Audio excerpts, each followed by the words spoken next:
19 अप्रैल 1971 ये वो दिन था जब सोवियत संघ ने दुनिया का पहला स्पेस स्टेशन लॉन्च किया था। लेकिन फिर 6 जून 1971 लगभग 2 महीने बाद एक और मिशन लॉन्च किया जाता है और इसका नाम रखा जाता है सोयुज 11। इसमें बैठे थे 3 अंतरिक्ष यात्री। इस मिशन में इनका एक ही काम था, स्पेस में मौजूद स्टेशन सल्यूट 1 के साथ स्पेसशिप को डॉक करना और वहां रहकर कुछ एक्सपेरिमेंट्स करना। और अगले ही दिन 7 जून 1971 को स्पेसक्राफ्ट सल्यूट 1 के साथ सफलतापूर्वक डॉक कर लेता है और देखते देखते 23 दिन बीत जाते हैं और ये तीनों पहले इंसान बन जाते हैं जिन्होंने अंतरिक्ष में 23 दिन बिताए हों। इस बात से पूरी दुनिया खुश थी। सबको लग रहा था कि अब तो मिशन पूरा हो गया, लेकिन वे इस बात से अनजान थे कि बस कुछ ही देर में अंतरिक्ष के इतिहास का सबसे भयानक हादसा होने वाला था। 29 जून 1971 ये तीनों अंतरिक्ष यात्री अपने मिशन को पूरा करके स्पेस स्टेशन से पृथ्वी की ओर वापस निकलते हैं। यहाँ तक सब कुछ सामान्य था। मिशन कंट्रोल में बैठे सभी की नजरें इस मिशन पर थीं। सब कुछ प्लान के हिसाब से हो रहा था, लेकिन जैसे ही स्पेसक्राफ्ट धरती के वातावरण में प्रवेश करता है तभी कुछ बहुत अजीब होता है। अचानक स्पेसक्राफ्ट और मिशन कंट्रोल का संपर्क टूट जाता है। धरती पर बैठे मिशन कंट्रोल को इस पर विश्वास नहीं होता। उन्हें लगता है कि ये कोई छोटा सा कम्युनिकेशन ब्लैकआउट होगा, जो कि अक्सर धरती में री एंट्री के वक्त होता है। लेकिन देखते देखते 13 मिनट बीत जाते हैं और अभी भी उनसे कोई संपर्क नहीं हो पा रहा था। और उस समय कोई भी रियल टाइम सेंसर नहीं हुआ करता था जिससे ये पता चल पाता कि आखिर कैबिन में हो क्या रहा था। फिर लगभग 30 मिनट बाद स्पेसक्राफ्ट धरती पर लैंड करता है, अपनी लैंडिंग साइट से 350 किलोमीटर दूर। पर अभी भी इनसे कोई संपर्क नहीं हो पाया था।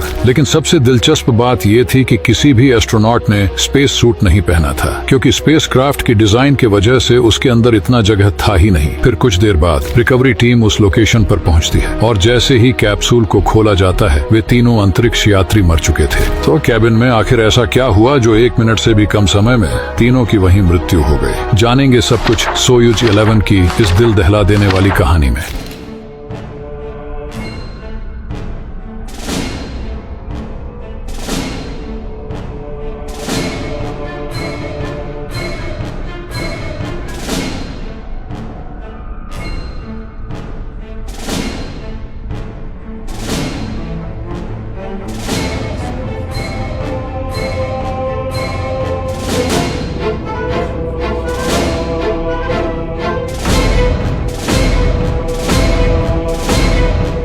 उन्नीस 1970 का दशक अंतरिक्ष की खोज के लिए बेहद रोमांचक था। सोवियत संघ और अमेरिका के बीच अंतरिक्ष की दौड़ अपने चरम पर थी। अमेरिकी अपोलो मिशन ने 1959 में चांद पर उतरकर इतिहास रच दिया था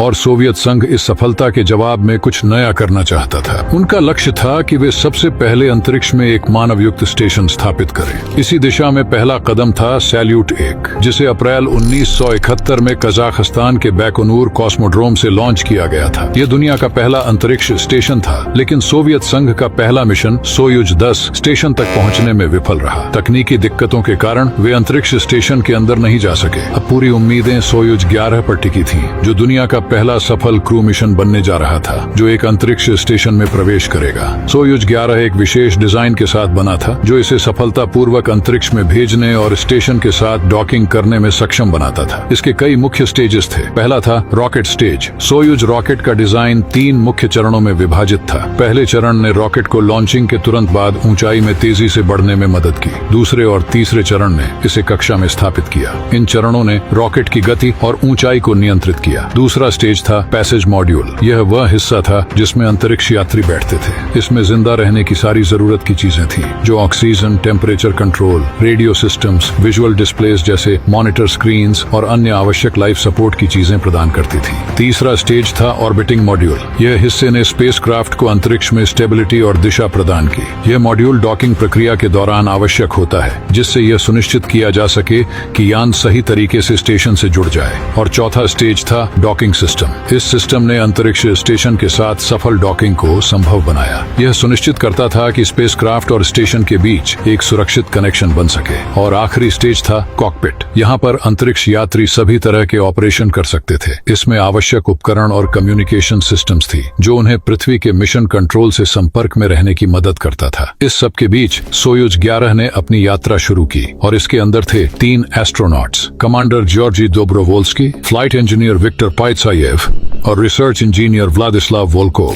मिशन के रिसर्च इंजीनियर व्लादिस्लाव वोल्कोव और बाकी दोनों एस्ट्रोनॉट्स 23 दिन तक कई सारे साइंटिफिक एक्सपेरिमेंट्स करते रहे, जैसे कि लंबे समय तक स्पेस में रहने से इंसानी शरीर पर क्या असर पड़ता है। साथ ही उन्होंने धरती की कई सारी तस्वीरें ली, जिसने आगे चलकर धरती के मौसम के बर्ताव को समझने में बहुत मदद किया। यहाँ तक सब कुछ नॉर्मल चल रहा था। वे स्पेसक्राफ्ट की रूटीन मेंटेनेंस करते रहते थे ताकि किसी भी तरह की गड़बड़ी का पता लग सके। वे हर दिन धरती पर मौजूद मिशन कंट्रोल से अपने हेल्थ को रिपोर्ट करते थे और इसी रूटीन के साथ 23 दिन बीत गए। धरती पर मौजूद मिशन कंट्रोल को बहुत गर्व महसूस हो रहा था। वे इतना खुश थे कि उन्होंने टेलीविजन पर इसकी ब्रॉडकास्टिंग भी करवाया था कि स्पेस स्टेशन के अंदर उनका डेली रूटीन क्या होता है, कैसे वो माइक्रोग्रेविटी जैसे सिचुएशन में खुद को ढाल रहे हैं। लेकिन शायद उन्हें खुद भी नहीं पता था कि उनकी वापसी में कितनी बड़ी चुनौती उनका इंतजार कर रही है।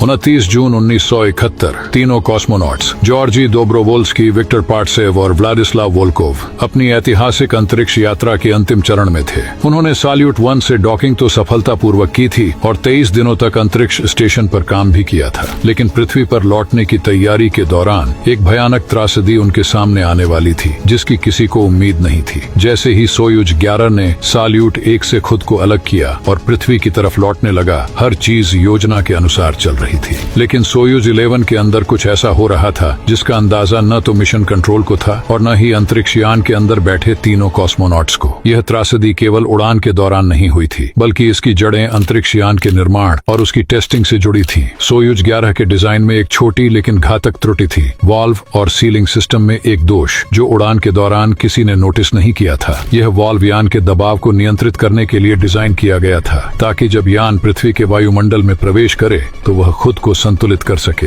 लेकिन जब यान पृथ्वी के वायुमंडल में प्रवेश कर रहा था, तभी एक छोटी सी वेंटिलेशन वाल्व गलती से जल्द ही खुल गई। इससे यान के अंदर की हवा तेजी से बाहर निकलने लगी। लेकिन कॉस्मोनॉट्स को इसकी जानकारी नहीं थी कि क्या हो रहा है। उन्हें लगा कि सब कुछ सामान्य है, क्योंकि शुरुआती संकेत बहुत सूक्ष्म थे। कॉस्मोनॉट्स की प्राथमिकता थी कि वे यान को नियंत्रित तरीके से पृथ्वी की कक्षा में वापस लाएं। वे लगातार मिशन कंट्रोल के साथ संपर्क स्थापित करने की कोशिश कर रहे थे, लेकिन संपर्क बहाल नहीं हो रहा था। उन्हें यह लग रहा था कि शायद यान के कम्युनिकेशन सिस्टम में कोई समस्या है। उन्होंने सोयूज 11 के मॉनिटरिंग सिस्टम्स को चेक करना शुरू किया, लेकिन हर चीज सही दिख रही थी। यह एक ऐसा क्षण था जब कंट्रोल रूम में बैठे सभी लोग बेहद तनाव में थे। वैज्ञानिक और इंजीनियर्स लगातार यह सोच रहे थे कि आखिर क्या हुआ है। वे कोशिश कर रहे थे कि हर पहलू को जांचा जाए, लेकिन कुछ भी गलत नहीं दिख रहा था। हालांकि इस बीच अंतरिक्ष यान के अंदर हवा तेजी से बाहर जा रही थी और प्रेशर कम हो रहा था। जैसे ही प्रेशर गिरना शुरू हुआ, उनका शरीर उस पर प्रतिक्रिया देने लगा। बिना ऑक्सीजन के फेफड़े सिकुड़ने लगे और खून में ऑक्सीजन की मात्रा कम होने लगी। इसके चलते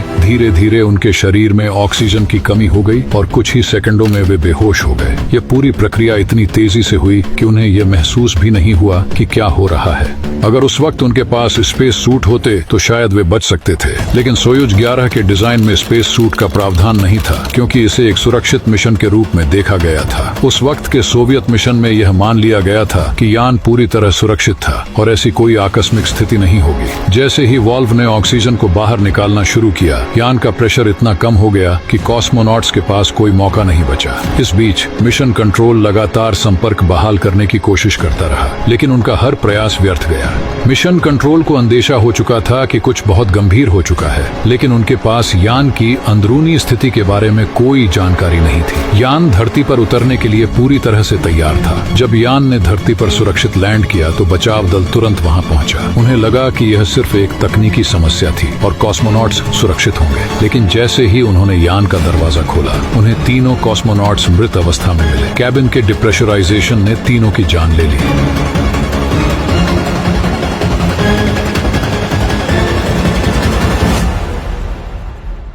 यदि उनके पास स्पेस सूट होता तो स्थिति बहुत भिन्न हो सकती थी। स्पेस सूट के अंदर का प्रेशर अंतरिक्ष में वैक्यूम की स्थिति में भी शरीर को आवश्यक दबाव प्रदान करता है। स्पेस सूट की यह प्रेशर सिस्टम कैबिन के दबाव में अचानक कमी आने पर भी कॉस्मोनॉट्स को सुरक्षित रख सकती थी। साथ ही उसमें एक इनबिल्ट ऑक्सीजन टैंक होता है जो ऐसे हालात में आवश्यक ऑक्सीजन प्रदान कर सकता था। यदि कॉस्मोनॉट्स ने स्पेस सूट पहना होता तो उन्हें सांस लेने के लिए आवश्यक ऑक्सीजन मिलती रहती, जिससे उनकी जान बच सकती थी। इसके साथ ही स्पेस सूट का मजबूत बाहरी हिस्सा वेंटिलेशन वाल्व के कारण बने वैक्यूम से भी शरीर की सुरक्षा कर सकता था और उनकी जान बच सकती थी।